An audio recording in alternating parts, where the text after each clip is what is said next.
Ante todo les agradezco la presencia, el interés demostrado en estas charlas que Dios mediante el año que viene las vamos a preparar y realizar, desarrollar de otra manera más, no digo tan seguidas como estas, pero sí una por mes, de manera tal de darle tiempo a todos que les permitan estar interesados y participar de las mismas y demás. Vamos a hablar hoy de algo muy especial, algo muy cercano, un nuevo tipo de guerra que es la guerra asimétrica. ¿Qué es la guerra asimétrica? La guerra asimétrica, en toda guerra uno trata de buscar la asimetría con el enemigo. Todos conocemos del tema. Cuando uno se enfrentan dos potencias se trata de disminuir a la otra para tener un desbalance de esa simetría inicial a una asimetría. ¿En qué consiste esa asimetría? Este nuevo tipo de guerra es la que permite o ha evolucionado, que ha hecho enfrentar organizaciones no gubernamentales con estados. Hasta antes del siglo XXI, la guerra era entre estados. A partir del siglo XXI, finales del siglo XX, se armaron superpotencias, organismos supranacionales para enfrentar distintas organizaciones. Todas las conocemos, ISIS, Al-Fatah, Al-Qaeda, la OLP y demás, que han dado origen a este nuevo tipo de guerra. La Segunda Guerra del Líbano, en la cual nos vamos a referir y a la cual se refiere este libro, está basada prácticamente en el primer enfrentamiento que hay entre una ONG, una organización no gubernamental, y un Estado. La organización no gubernamental es Hezbollah y el Estado es el Estado de Israel, las fuerzas de defensa israelíes. Vamos a empezar por el título. El título del libro se llama Bin Jbeil, y Bin Jbeil, para que ustedes sepan, significan los que escaparon, los que vinieron de Biblos. Si ustedes recuerdan, Biblos es una localidad en el norte de Siria donde surgió o se recopiló la Biblia. Por eso se llama Biblos, Biblia y demás. Y Bin Jbeil significa aquellos que vinieron o que escaparon de Biblos. Y el subtítulo, Fortaleza inexpugnable de Hezbollah. ¿Por qué fortaleza inexpugnable de Hezbollah? Vamos a ver a lo largo del desarrollo que Hezbollah, al sur del río Litani, el Líbano, la República del Líbano, al sur de su territorio, tiene un río que se llama Litani que divide prácticamente el territorio, y al sur de ese territorio Hezbollah se ha hecho cargo de todo, hasta el día de hoy inclusive, y desde antes de que empezara la guerra. ¿Por qué surge este libro? Surge este libro porque, por obra y gracia de la superioridad, dirían algunos, del Espíritu Santo en otro caso, yo he tenido la suerte de ser agregado de defensa en Israel en los años 2005 y 2006. Y en el año 2006, más aún, en una votación de 134 agregados, me designaron como el decano de todos los agregados. Me sonrojo porque no piensen que es por mis capacidades y demás, sino porque la Argentina en ese momento era presidente del Consejo de Seguridad de Naciones Unidas. Si ustedes recuerdan, el Consejo de Seguridad de Naciones Unidas tiene una X cantidad de miembros, de los cuales 5 son permanentes, que son los que tienen derecho a veto, y el resto son rotativos. Y la presidencia la ejerce uno de esos, del resto de los integrantes de Naciones Unidas, y Israel y los agregados de ese momento, en especial de las potencias hegemónicas, consideraron que necesitaban que el decano de todos los agregados fuera un argentino, por el tema que les acabo de decir.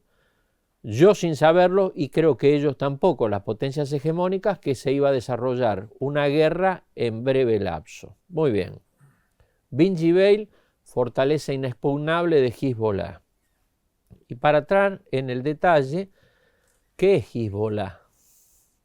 Porque Hezbollah, para que ustedes sepan, o al que no lo recuerda, es una organización declarada terrorista que es la que ha hecho o que se ha hecho responsable de los 2 atentados que ha tenido la Argentina en nuestro país, contra la embajada israelí y contra la AMIA. Antes de eso, Hezbollah, en palabras de Irán, ha declarado que es el brazo armado que tiene Irán para producir hechos en el resto del mundo que demuestran el poderío que tiene Irán fuera de su territorio para realizar acciones en el resto del mundo. Tal es así que en la guerra de Siria, que ahora recién se está encaminando, Hezbollah ha tenido una gran participación, ha sido reforzada y demás, con lo cual produce algunos efectos que todavía se mantienen. Muy bien. ¿Cómo llegamos a la guerra entre Hezbollah e Israel? No me voy a remontar a los hechos bíblicos sobre los problemas que tiene Medio Oriente, pero Medio Oriente desde tiempos ancestrales ha sido un lugar de cruce donde se confrontan distintas culturas. En la antigüedad, Europa, si ustedes trazan un círculo de Europa, un círculo donde es Asia y un círculo donde es África, la intersección de esos 3 círculos es Medio Oriente. Siempre Medio Oriente ha sido un lugar de confrontación. Por allí pasaron los romanos, los bizantinos, los cruzados, los otomanos, todo aquel que quiso controlar culturalmente y hasta militarmente la parte importante del mundo conocido, tuvo algún pasaje por lo que es Medio Oriente.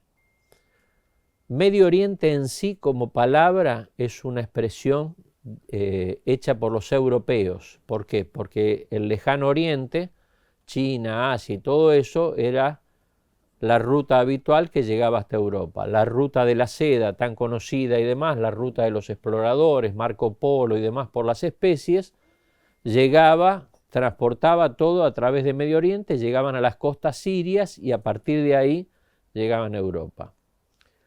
El problema en sí, ¿cuándo empieza? 1916 es el acuerdo durante la Primera Guerra Mundial entre Gran Bretaña y Francia, el acuerdo Sykes-Picot, donde se dividen en 2 mandatos, el mandato británico y el mandato francés. El mandato británico dividía en una línea que se traza desde el monte más alto que tienen en Irán hasta prácticamente el sur del Líbano.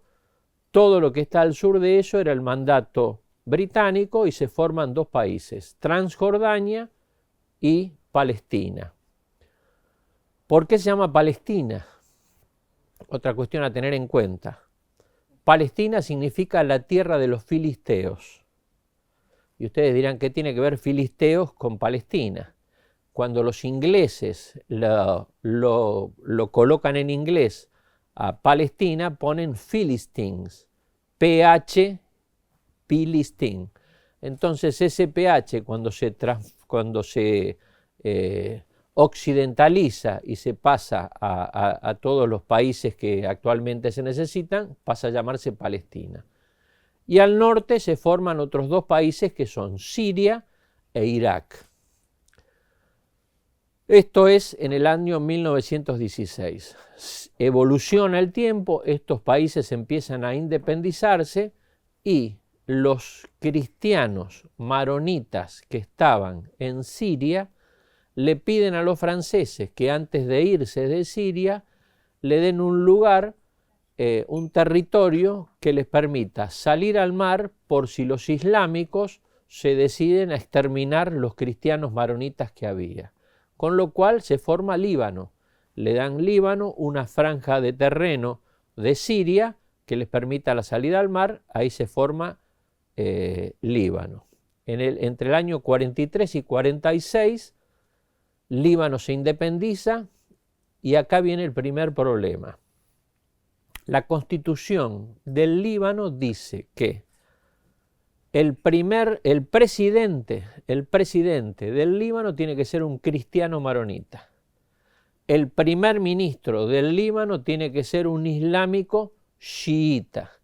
Y el jefe del Estado, el jefe de gabinete político tiene que ser un sunita y chiita.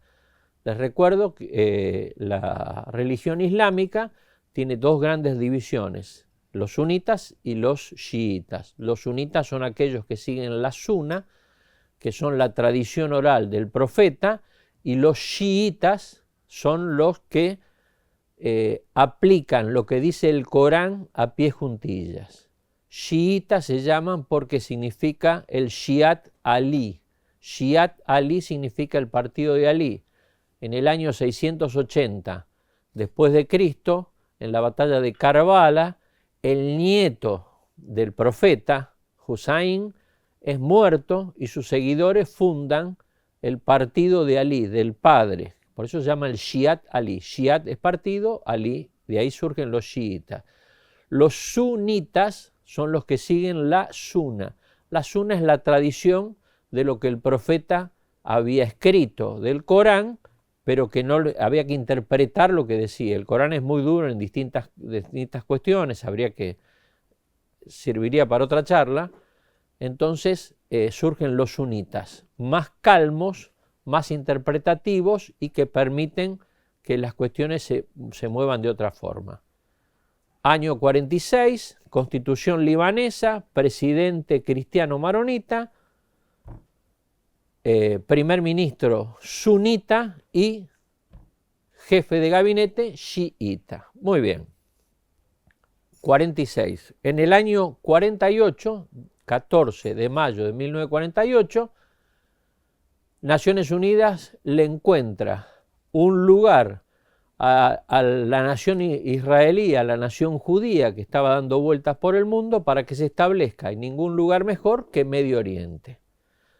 ¿Dónde se establece esa nación? En Israel. ¿Por qué en Israel? También todo tiene un porqué. Cuando se analiza, más allá de la declaración Balfour y todo esto, todos los datos que yo le estoy dando están dentro del libro. Había tres lugares donde se estudiaba que se asentara la nación judía. Uno, como ustedes deben saber, era el sur de la Patagonia Argentina. Otro era el norte del territorio mexicano, entre el límite entre México y Estados Unidos, y el otro era Sudáfrica. Y ustedes dirán, ¿por qué fueron a parar a Israel? Porque desde la declaración Balfour, desde que se crea el Congreso Nacional Sionista, los judíos del mundo empiezan a enviar el dinero para que se forme la nación judía. ¿Qué se hace con el dinero? Empiezan a comprar terrenos alrededor del puerto de Yafo. Yafo es en Tel Aviv. Y cuando llega el momento de decidir en qué lugar había que hacerlo, los que ya habían aportado dinero, que ya habían comprado terrenos, ahí dicen, no, el dinero yo ya lo mandé ahí. Ahí o no mando más dinero. ¿Qué se hace? Se va a ese lugar. Muy bien. De ahí se forma Tel Aviv, es decir, como una ciudad alrededor del puerto de Yafo. Yafo es el puerto que tiene Jerusalén. Todas las ciudades israelíes tienen un puerto sobre la costa. El puerto de Yafo es el puerto que conecta con Jerusalén. Cuando ven todo eso los árabes, que tenían todos comprados, los árabes le venden a los israelíes los peores terrenos que tenían, no los mejores. Los israelíes ven cómo hacen los árabes para vivir en ese lugar y ahí ven cómo ellos desarrollan un sistema de irrigación famoso en el mundo, hecho ahora por los israelíes, donde aprovechan esas tierras y las hacen fértiles. Por eso Tel Aviv significa la colina de la primavera en hebreo. Muy bien. Se funda el 14 de mayo del 48 Israel, e inmediatamente al día siguiente todos los países árabes vecinos le declaran la guerra israelí, la primera guerra de la independencia. Los israelíes que venían con entrenamiento que le habían dado los ingleses y demás para combatir eventualmente a los alemanes cuando llegaban ahí, derrotan a las fuerzas árabes que estaban tratando de recuperar ese territorio y expulsar a la nación judía. Cuando se logra eso, los israelíes comienzan a expandirse. Una vez que comienzan a expandirse, Egipto, que es el principal perjudicado o el primero que toma la bandera, dice: no podemos permitir que otra religión se inserte en el Medio Oriente, y se crea lo que se llama el panarabismo.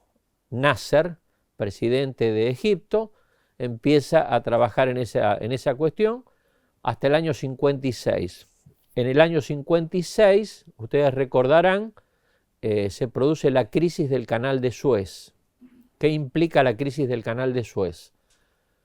Nasser se da cuenta de que tenía un país pobre, que las distintas oleadas o las distintas subidas y bajadas de la marea del río Nilo dificultaba la siembra del trigo en Egipto, con lo cual hace un estudio y se da cuenta que es necesario contener eso para regular ese flujo. Entonces surge la necesidad de construir la represa de Asuán.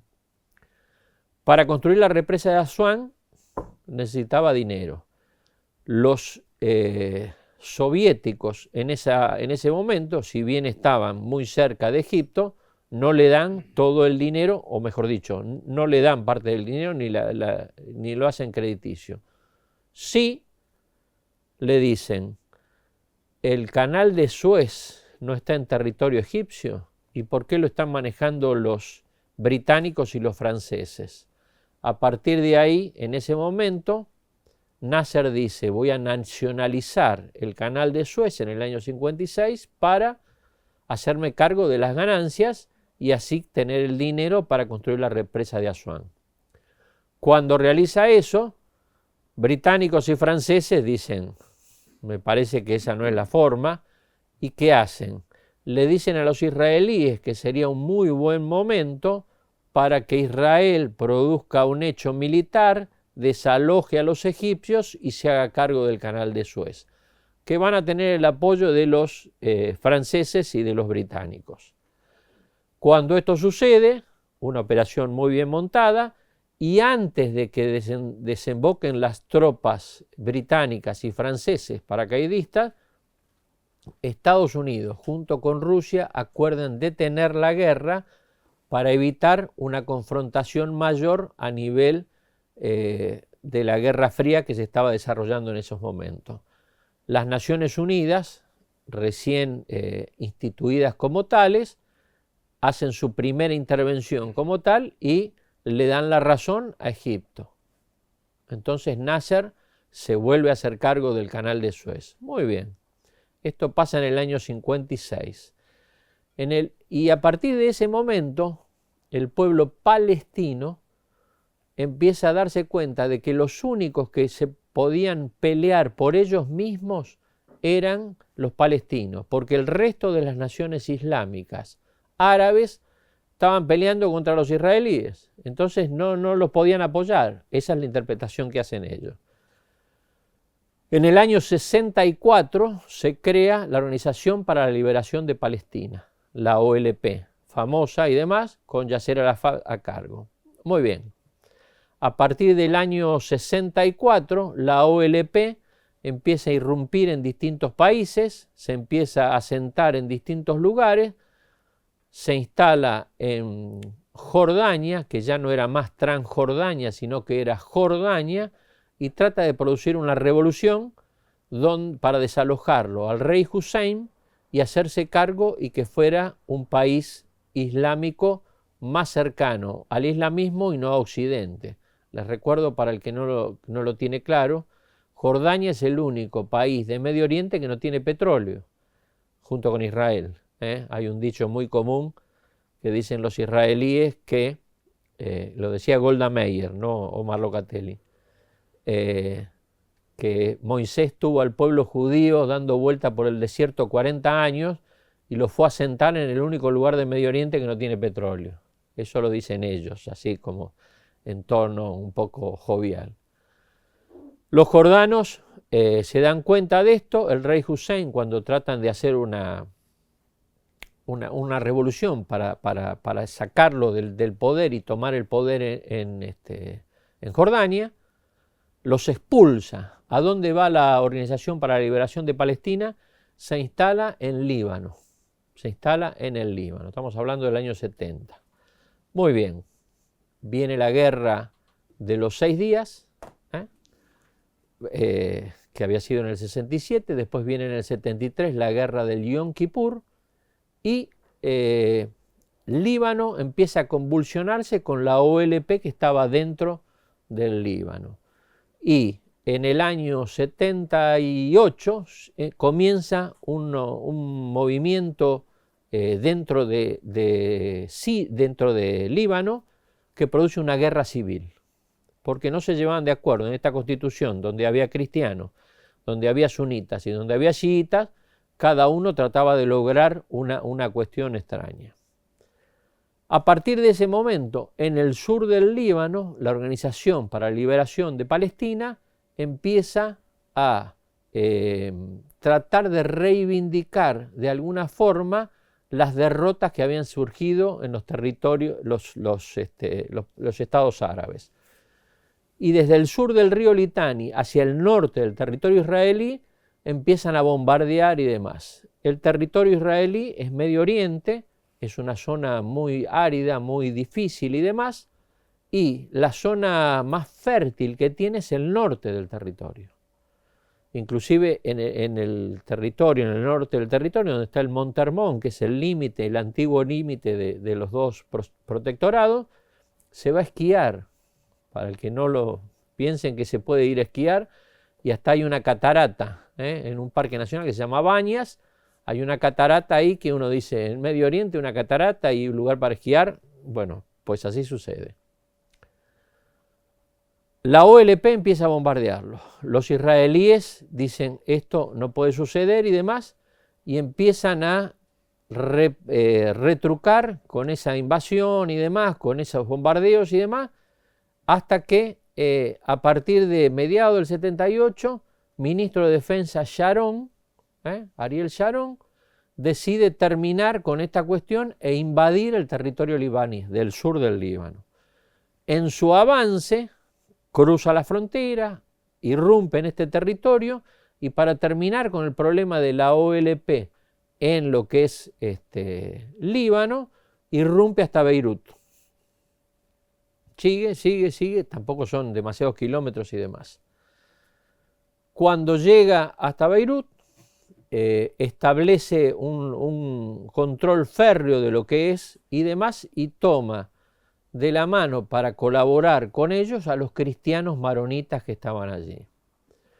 Cuando piensa que está todo medianamente acordado, solucionado y demás, en el año 82 decide abandonar el sur del Líbano y comenzar a replegarse para que supuestamente Líbano siguiera con su vida normal, dejando como presidente al señor Gemayel, como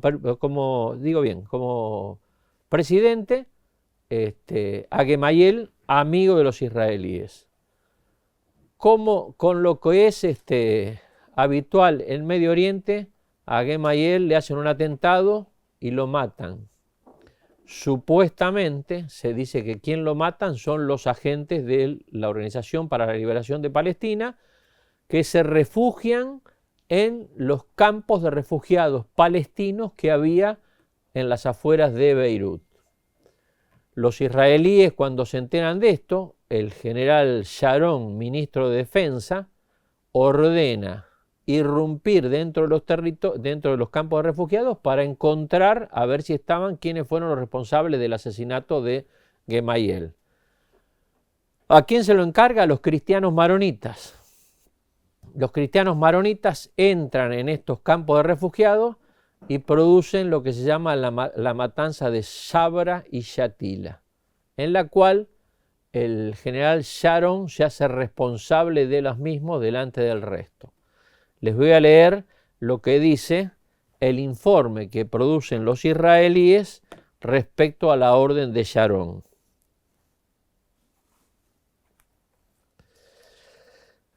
Debe imputarse al ministro de Defensa, Ariel Sharon, la responsabilidad por haber desestimado el peligro de actos de venganza y derramamiento de sangre de parte de las falanges contra la población de los campamentos de refugiados, y por haber fracasado al ignorar tomar en cuenta este riesgo cuando decidió hacer efectivo este ingreso. Además, debe imputársele responsabilidad por no haber ordenado las medidas apropiadas para evitar o reducir el peligro de masacre como condición previa al ingreso de la falange a los campamentos. Esto lo dicen los propios israelíes sobre la actitud de Sharon. Muy bien. ¿Qué produce esto? Y acá se inicia el gran problema. Que haya una resistencia, se inicia una resistencia que se llama Hezbollah. Hezbollah significa el partido de Dios. Hezbollah, y ahí empieza los problemas de Hezbollah contra las fuerzas de defensa israelíes. A partir de ese momento, en el año 82, Israel se retira, pero siguen los conflictos dentro. Líbano sigue con problemas, se incrementa la guerra civil, los sirios tratan de lograr que se apacigua y mandan 40.000 soldados sirios a Líbano. ¿Para qué? Para volver a ser la Gran Siria. Les recuerdo que Líbano es una escisión de lo que es Siria. Entonces tratan de volver a tener ese territorio por parte de ellos. Todo esto sigue evolucionando del año 82. Previo a esto ya se había firmado un tratado de paz entre Egipto e Israel, que ya veía que no podía combatir contra Israel después de 3 guerras prácticamente perdidas, que lo había firmado Anwar el-Sadat. En el año 81, antes de esto, se había producido la primera acción terrorista conocida mundialmente, que fue el asesinato de Anwar el-Sadat. En el medio de un desfile militar, todos hemos participado, lo hemos visto, para un camión en el medio del desfile, bajan los soldados que están ahí y empiezan a acribillar a toda la gente que está en el palco. Imagínense lo que puede llegar a suceder. Se siguen desarrollando y entre el año siguen avanzando, se logra en Camp David, Bill Clinton juntar a Isaac Rabin y Yasser Arafat, presidente de la OLP, los acuerdos de Oslo, Oslo I y Oslo II. En esos acuerdos se logra determinar un lugar especial para que en la Franja de Gaza y en la Cisjordania los palestinos tuvieran determinado tipo de autonomía. En los lugares más conflictivos iba a seguir estando el Estado de Israel controlando policialmente, y en los otros estados, en las otras partes, se iban a manejar prácticamente con una autonomía policial por parte de los palestinos.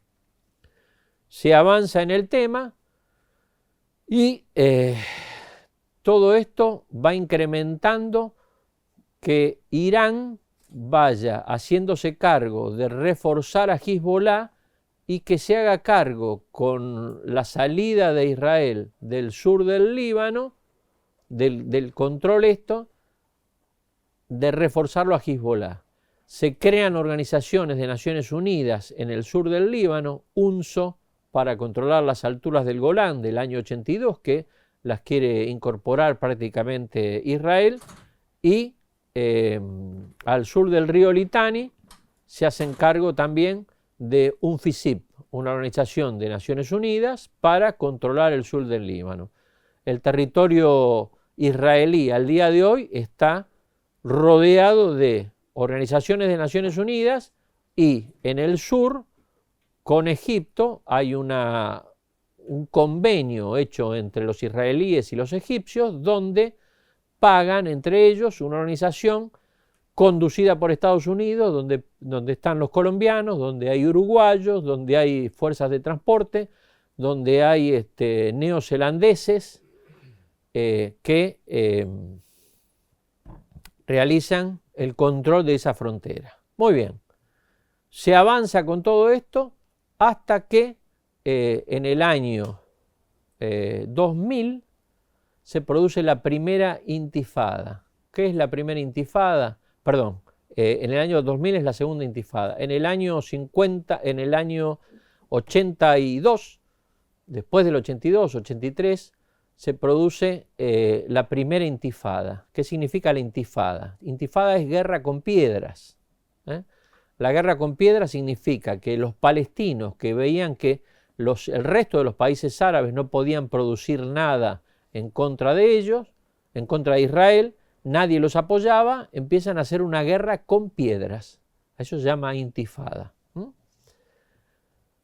En esa guerra con piedras, por primera vez se empiezan a formar agrupaciones de combate, agrupaciones terroristas, por parte de los israelíes, por parte de los palestinos, que empiezan a producir hechos, atentados en contra de los israelíes. Ya estaba Hezbollah, estaba Al-Fatah, estaba Hamas, y empiezan a producir hechos en contra de los israelíes, para demostrar que como nadie los apoyaba a los palestinos, ellos trataban de hacerlo de alguna forma.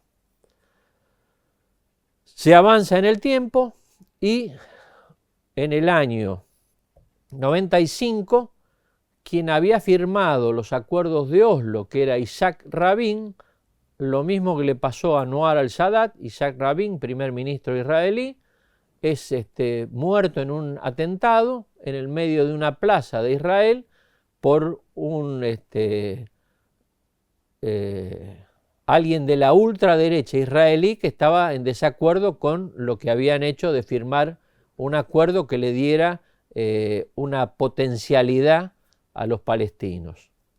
Se sigue avanzando en el tiempo y Hezbollah empieza a tener una mayor participación en el sur del Líbano sin que Israel se diera cuenta. Se producen bombardeos entre los dos y demás, y en el año 2000 Israel decide dejar de lado todo ese sector porque supuestamente con las Naciones Unidas estaba controlado ese sector.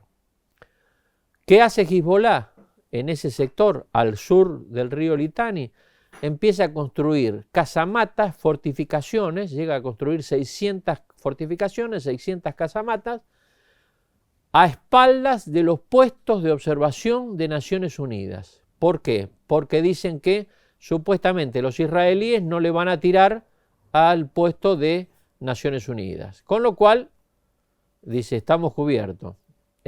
También está en el libro las fotos de los lugares donde construyeron las fortificaciones y hay fotos sacadas por mí cuando me llevaron a hacer alguna irrupción en el año 2005, donde está un vehículo de Naciones Unidas y a 200 metros hay un vehículo de Hezbollah, con banderas y todo, demostrando que ellos están ahí, pero a sabiendas de que no les iba a pasar nada.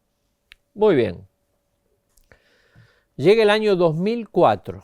En el año 2004, en el Líbano, con todo este problema que había, Naciones Unidas por ahí logra por fin una resolución donde le ordenan, en síntesis, que todas las tropas que no sean libanesas deben quedar afuera del Líbano, para que se fueran las tropas sirias. Que todas las milicias que no fueran parte de la organización nacional de el Líbano fueran desarmadas, Hezbollah. Que tuvieran una presencia mayor por parte del gobierno libanés en todo el territorio para ocuparse del sur del Líbano. El presidente de ese momento, Fuad Siniora, trata de mantener su reelección algo desconocido para nosotros, cambiando la Constitución para volver a estar 2 o 3 veces más, algo nunca visto. Y lo logra, y es un presidente que estaba cerca de Siria. El primer ministro que tenía, Rifat Hariri, estaba cerca de Occidente. Una vez más, con lo que pasa en Medio Oriente, en febrero del año 2005 se le pone un coche a la par de Rafik Hariri, vuela el auto y vuela Rafik Hariri. Muere Rafik Hariri. Cuando se investiga todo eso, cuando se empiezan a ver, uno dice, ¿quién es el responsable de esto? Los sirios. Cuando se le pregunta a los sirios quién es el responsable de eso, ¿a quién le echan la culpa? A los israelíes. Cuando se le pregunta a los israelíes quién es el responsable de esto, ¿a quién le echan la culpa? Hezbollah. Cuando le preguntan a Hezbollah, vuelven a los sirios. La cuestión es que al día de hoy, el subcomisario que investigaba el hecho desde ese momento, hace 2 años, cuando era jefe de la policía, se le paró un taxi al lado de él, se bajó el chofer del taxi, cuando miró el comisario, voló y murió también, y ahí quedó la investigación. Muy bien.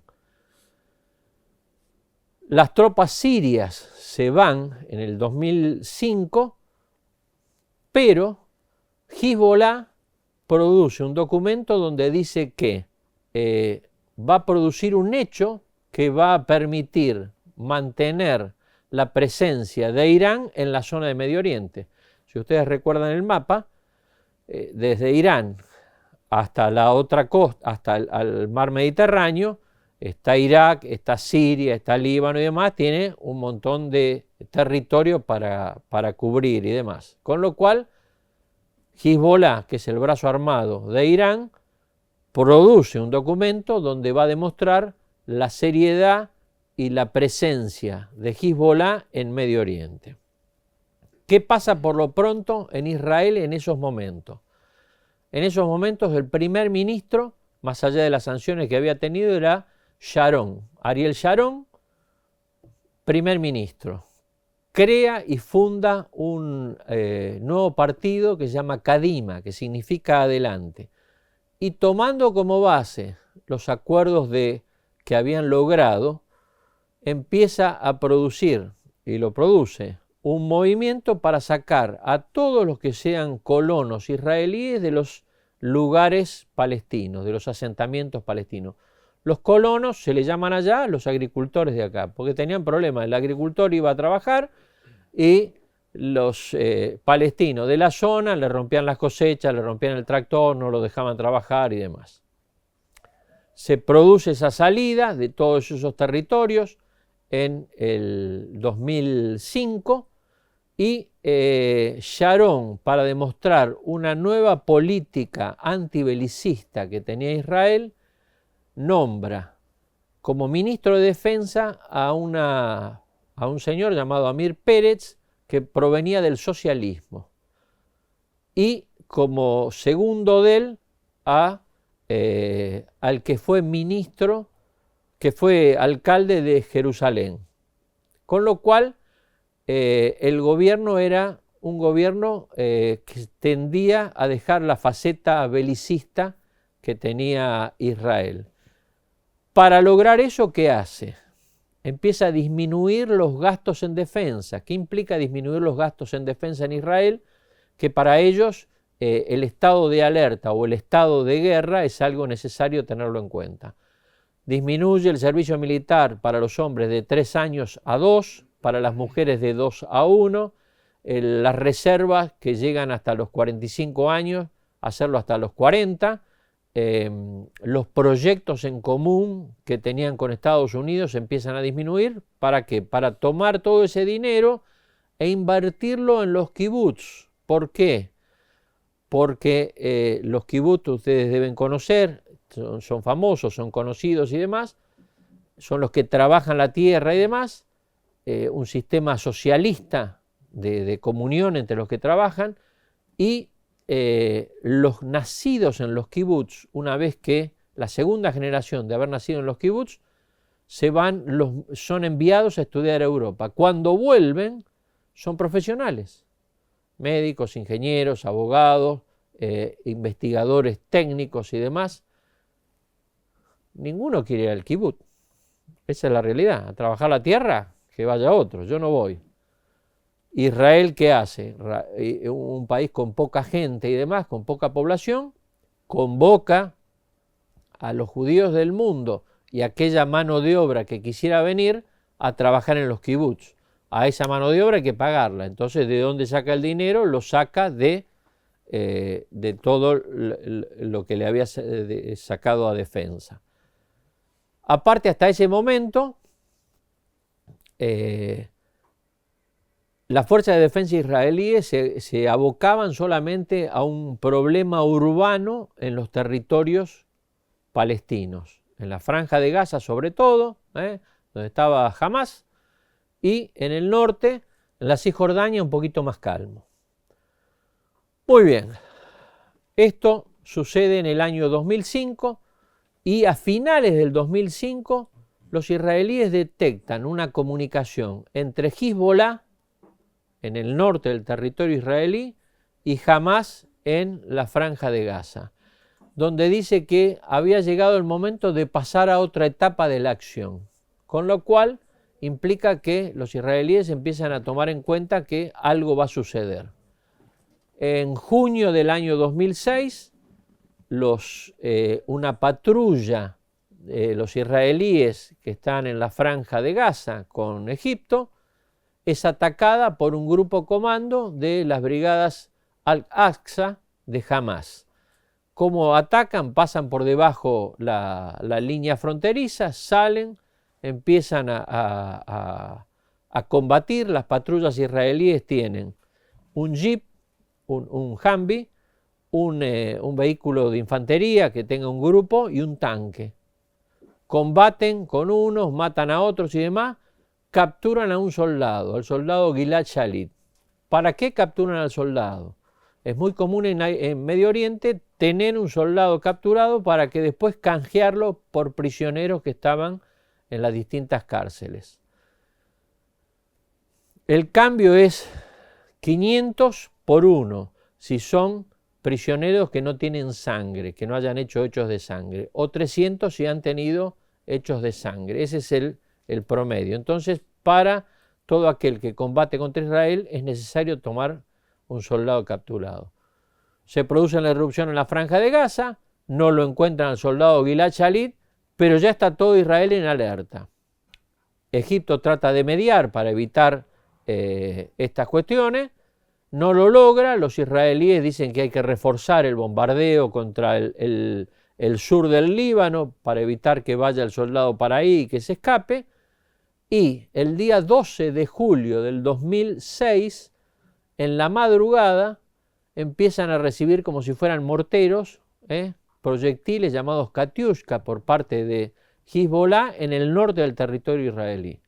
Julio es el verano allá.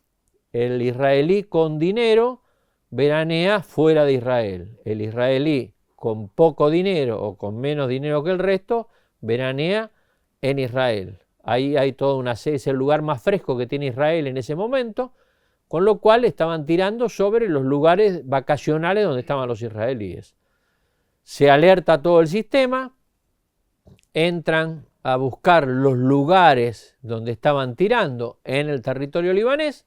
Cuando entra una de estas patrullas, 2 Hammer combaten, eliminan a todos los de uno de los 2 Hammer y del otro Hammer capturan a 2 soldados. Los toman prisioneros y se los llevan adentro del territorio del Líbano. Los israelíes envían inmediatamente una patrulla a seguirlos. La patrulla es emboscada, vuela un tanque, mueren todos y demás. Y ahí los israelíes producen una frase muy común para ellos que indican la captura, que se dice Jerónimo en el norte. Jerónimo significa que haya habido una captura y se desata la guerra. yo teniendo la suerte de ser el decano de los agregados junto con determinado grupo de decanos, al día siguiente que estalla la guerra, nos convocan en el Ministerio de Relaciones Exteriores y nos explican cómo va a ser la guerra. Y cuando salimos de ahí, nos llama la atención porque, por lo menos a mí y a los otros también, en menos de 24 horas ya tenían previsto cuáles iban a ser las operaciones, cuál era el plan de guerra y demás.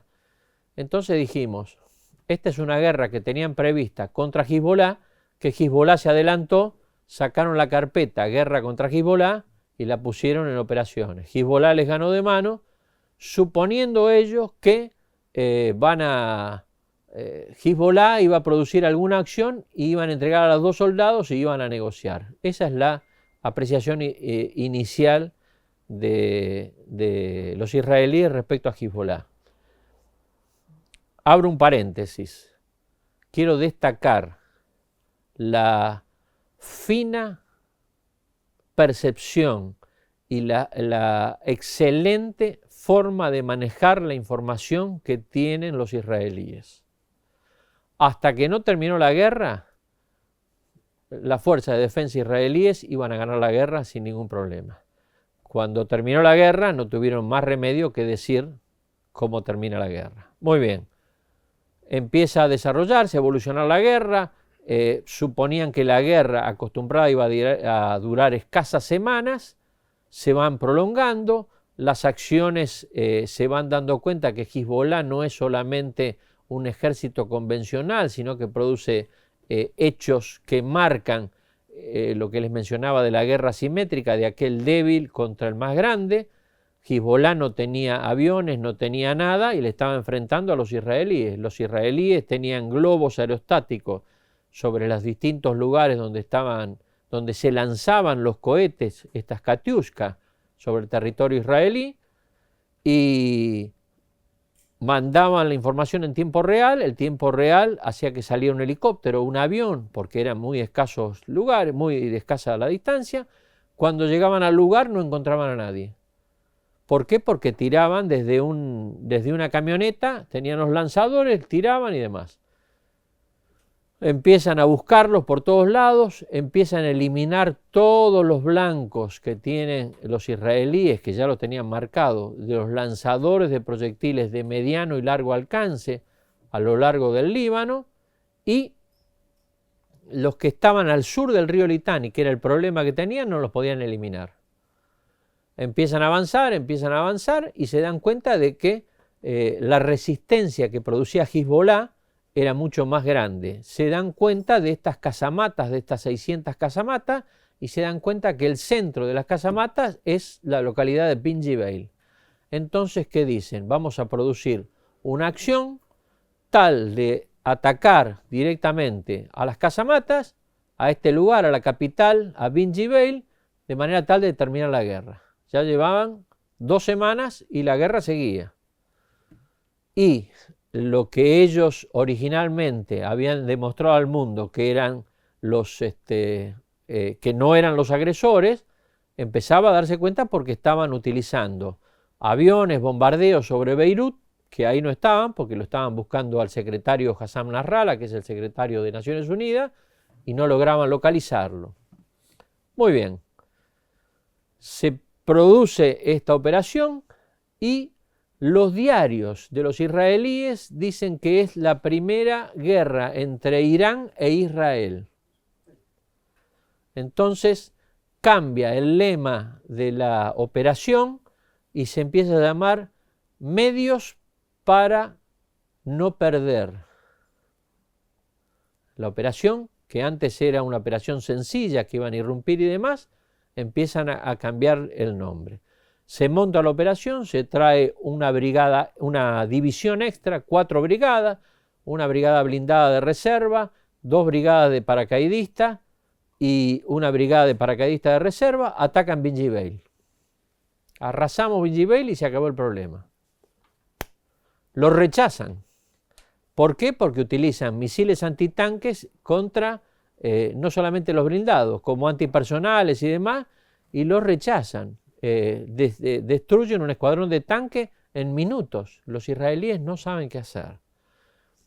producen un hecho buscando un lanzador, una de estas lanzadores en la localidad de Cana, en la profundidad del dispositivo libanés, lo atacan y supuestamente, están las versiones encontradas, destruyen el edificio donde había civiles y donde no había. Sale a publicidad en el mundo, los israelíes están no guardando la reciprocidad entre objetivo y medio.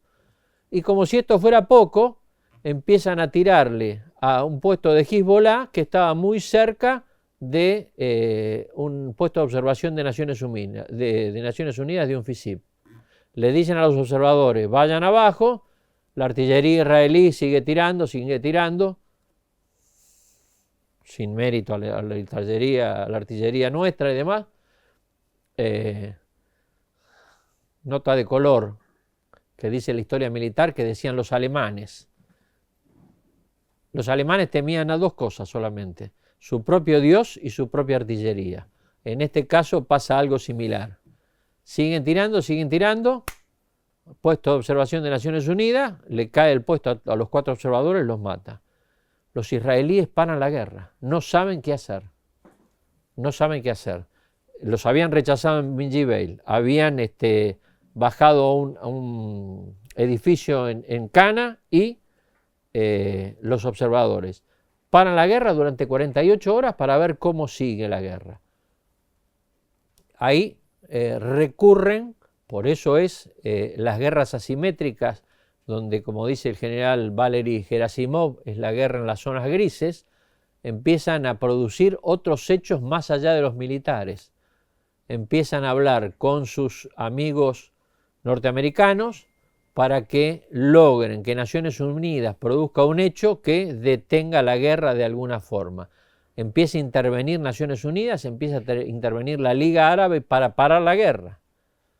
¿Por qué la Liga Árabe? Porque no podían permitir que una organización no gubernamental de origen chiita, la Liga Árabe en su mayoría es sunita, tuviera el privilegio de derrotar a las fuerzas israelíes. Con lo cual, la guerra se va prolongando y se producen distintas cuestiones para ver cómo termina esta guerra. Empiezan a determinar el Consejo de Seguridad de Naciones Unidas que lo ideal es crear una fuerza multinacional que tenga una preponderancia islámica, sobre todo manejada por los turcos, para parar a Hezbollah o para que le diera un respaldo, un resguardo, una buffer zone, una zona de amortiguación de la frontera para que no tiraran sobre el territorio israelí. Se produce, desarrollan una operación mayor los israelíes, donde empiezan a avanzar en la frontera ya en forma mucho más coordinada y no con pequeñas fracciones, sino en forma coordinada para lograr establecer una zona de 12 millas. Y se establece la resolución de Naciones Unidas 1701, que por primera vez, en vez de ordenar el cese del fuego en forma inmediata, le da 60 horas para que termine el cese del fuego. Opinión de este humilde estudioso geopolítico, fue la forma de lograr que Israel no tuviera una salida tan indecorosa, permitiéndole que establezca esta zona de seguridad de 12 millas. Se produce el llegar a estas 12 millas y el 14 de agosto se acaba la guerra. Se paran las operaciones y demás, cuando se trataba de lograr que cercar al norte del río Litani la escapada de Hezbollah, porque ya Hezbollah ya se daba cuenta. En la idea de que se empezara a desarmar a Hezbollah, se empezara a desarmar a todas las resistencias que se encontraran y se volvieran a el territorio israelí. Termina la guerra y se produce lo que se llama el informe Winograd.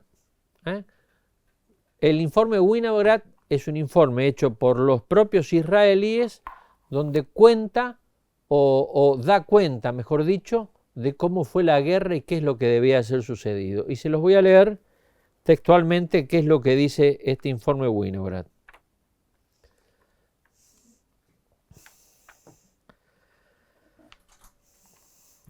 Recomendaciones que hace, él tiene varias páginas, las partes fundamentales. La primera necesidad fue la de mejorar el mal funcionamiento sistémico y estructural de todos los niveles de la guerra. Se enfatizó que la responsabilidad primaria no solo fue de quien dirigió un sistema, escalón o unidad durante la guerra, sino de quienes estuvieron a cargo de su preparación y alistamiento en los años anteriores. Es decir, que Israel se había fijado solamente en la guerrilla urbana y demás. Hechos decisorios, y acá marca taxativamente. Israel inició una larga guerra que terminó sin una clara victoria militar. Una organización semimilitar de pocos miles de hombres resistió por algunas semanas a las fuerzas armadas más fuertes de Medio Oriente, que disfrutaba de una total superioridad aérea y de enormes ventajas tecnológicas. Las fuerzas de defensa israelíes no proveyeron una efectiva respuesta a las descargas de cohetes apuntados a la población civil durante toda la guerra. La vida normal fue trastornada, provocando que muchos civiles dejaran sus hogares temporariamente o que pasaran ese tiempo en refugios. Después de un largo periodo de usar solamente el poder de fuego y limitadas actividades terrestres, Israel inició una gran ofensiva terrestre, muy cercana en el tiempo a la resolución del Consejo de Seguridad, que impuso un cese del fuego. La ofensiva no se completó y no dio resultados militares. Serios errores. Proceso de toma de decisión y trabajo de Estado Mayor en los escalones político y militar y su relación. Calidad en la preparación, en la toma de decisión y en el rendimiento de los altos niveles de la conducción de las fuerzas de defensa israelíes y especialmente del ejército. Falta de pensamiento y de planeamiento estratégico en los escalones político y militar. Defensa de la población civil, en especial cuando eran atacados por los cohetes. Y al respecto, para no aburrirlos más, algunas anécdotas de lo que fue la guerra. La primera y más risueña, permítame que, mientras que ustedes toman un café o algo, primera y más risueña. Cuando estalla la guerra, yo estaba en una oficina pública, charlando con una persona, y lo llaman por teléfono, y me dice, me disculpa, tengo que hacer un anuncio. Sí, como no, adelante. Se para, golpea las manos y dice, señores, por favor, me acaban de avisar que se ha declarado la guerra contra Hezbollah. Les pido que le avisen a todos sus familiares que son reservistas, que tengan en cuenta que van a ser llamados y que revisen sus refugios. Se sentó y seguimos charlando. Y ahí fue mi primer pensamiento. ¿Qué hubiera pasado eso en nuestro país? Salíamos corriendo al supermercado a comprar agua, fideos, harina, cargar de nafta, todas las cuestiones que ustedes se pueden imaginar. Llego a mi oficina. Me dice la secretaria que tenía, una secretaria nacida en la Argentina, israelí. Coronel, ¿sabe que se declaró la guerra? Sí, me enteré y demás. Bueno, revise su refugio, téngalo en cuenta y saca una máscara antigás que tenía preparada para mí. Ahí dije, esto no es una cuestión tan sencilla. Y me dice, revise su refugio porque seguramente donde usted vive debe tener un lugar que no da al exterior, una habitación que no da al exterior, que tiene paredes más gruesas, que tiene un techo más fuerte que el resto, que no tiene puertas y demás. Y en ese lugar usted debe juntar los elementos necesarios para instalarse hasta tanto le digan que se suspende la alerta. Las alertas en Israel suena una sirena en todos lados. ¿Por qué? Porque supuestamente, como ustedes lo habrán visto en las últimas guerras, hay un sistema de defensa que se llama el Iron Dome, el domo de acero, que cuando va a caer un proyectil, al proyectil lo interceptan en el aire y lo derriban. Tiene un 90% de efectividad. Muy bien. Si uno no tiene ese refugio, tiene que ir debajo del edificio, generalmente en los sótanos o en las casas. Hay un lugar donde se refugian y donde uno tiene que permanecer hasta que se vuelve a dar la alerta para salir. Llego al lugar donde estaba en el departamento y empiezo a buscar. Y yo digo, ¿dónde será esto? Veo la pieza donde estaban mis hijos, donde estaba mi mujer, donde yo dormía, el escritorio, Y en el medio encuentro un cuartito de 2x2 con paredes más gruesas, con un techo de losa reforzado, sin una puerta. Y yo digo, este debe ser el refugio. Entonces acá voy a preparar mi lugar de refugio. ¿Qué es lo que yo había guardado en ese refugio? Las botellas de vino que había llevado a Israel. Así que ahí puse un bidón de agua, 2 latas de sardina, la máscara y dije, esta es mi refugio. Primera anécdota. ¿El vino quedó? ¿Perdón? ¿El vino quedó? ¿O lo tuvo que sacar? Hay que leer el libro. Hay que leer el libro. Segunda anécdota. Todos los judíos que van a vivir a Israel tienen un proceso que se llama la aliyá, que implica el acostumbramiento en la forma de acomodarse para lo que es Israel. Ese proceso lleva 2 años. Los primeros 6 meses le dan alojamiento, vivienda y demás, le enseñan el idioma y demás, hasta que se adapten. Los segundos 6 meses ya los destinan a un lugar donde hay una colectividad similar y al segundo año ya le dan trabajo o lo ubican para que trabaje en algo afín a lo que ha venido, en donde se sienta más a gusto. Muy bien. Una argentina que llegó a Israel estaba en el segundo periodo de la Aliyá, donde estaba en una población que había varios argentinos. En una localidad del norte de Israel que se llama Najaría, que está prácticamente en el límite con Líbano, y se establece ahí. La sorprende la guerra. Argentina, preocupada, inquieta, tratando de entender cómo toda esta cuestión, suena la sirena. Todo el mundo corre al refugio porque estaban por caer las Katiushkas. ¿A dónde va la Argentina? Arriba del edificio a ver a dónde caían los cohetes. ¿A dónde cayeron los cohetes? Donde estaba la Argentina. Tercera anécdota, para no aburrirlos más de la cuenta. Estábamos recorriendo, porque nos llevaron a todos los agregados, al frente, lo más cercano al frente posible, donde estaban al Comando de Operaciones Norte. Israel tiene dividido en 4 comandos de nivel división, el norte, el sur, el este y el home front, para manejar las operaciones. Nos llevan al norte, a Safed, así se llama la localidad donde estaba el comando. Cuando llegamos en un colectivo blindado empezamos a sentir explosiones. ¡Pum, pum, pum, pum! Los pocos agregados que quisimos ir, porque no todos los agregados, algunos pedían permiso, otros le pedían permiso a la mujer si podían ir, y cada uno se manejaba distinto. Estamos llegando, bombardeo, pum, pum, pum, pum, pum. Nos miramos 2 o 3, yo digo, esto lo tienen preparado, seguro, para que nosotros sintamos la guerra y demás. Entramos a la sala de operaciones, donde nos empiezan a mostrar las operaciones, cómo iban y demás, seguían los bombardeos, pum, pum, pum, pum, pum. Esto lo tienen montado. Dice, bueno, vamos a recorrer algunos de los destrozos que han hecho las operaciones de Hezbollah.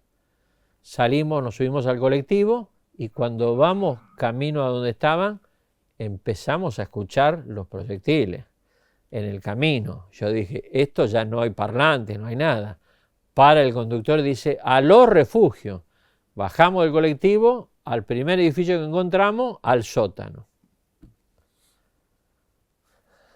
no saben lo que era el sótano. Si me permiten la palabra, era una mezcla internacional de gente de todos los lugares, periodistas, nativos, gente que estaba ahí de paso, gente que estaba viendo y demás. Eventualmente, supongo yo, alguien por parte de los israelíes y alguien que no era tanto afín a los israelíes. Encima caemos todos los agregados. Es como si yo le dijera en la cuarta parte de esto, más o menos en el orden de 50 personas. ¿Se imaginan? Para colmo, la masa de los que estaban ahí también era un lugar de argentinos. Israelíes, mejor dicho. El tema es así. El que enlace en la Argentina, si ustedes le preguntan, es alguien de religión judía que nació en la Argentina. Si, cuando está acá. Cuando está allá le dicen que es un judío que tuvo sus parientes en la Argentina. Entonces es una forma de vincularse más con toda la sociedad israelí. Cuando el que iba con nosotros le dice, acá está el agregado militar argentino, pregúntenle a él por qué están acá. ¿Se imaginan la alegría que tuve yo de contestar 27.000 preguntas que yo no las sabía contestar? Bueno, termina la guerra. En el libro están planteadas distintas reuniones que hacen el Estado Mayor Conjunto por parte de los generales que estaban a cargo de las relaciones con los agregados, donde realmente chapó para la forma en que ellos manejaban la información para con nosotros, para que nosotros le diéramos la información a nuestros países y demás. La guerra estaba muy bien, la guerra Hezbollah le estaba perdiendo, la guerra que no se mostraban todos los verdaderos procedimientos de lo que estaba sucediendo y tampoco se visualizaba cómo iba a terminar la guerra, siempre con una victoria israelí.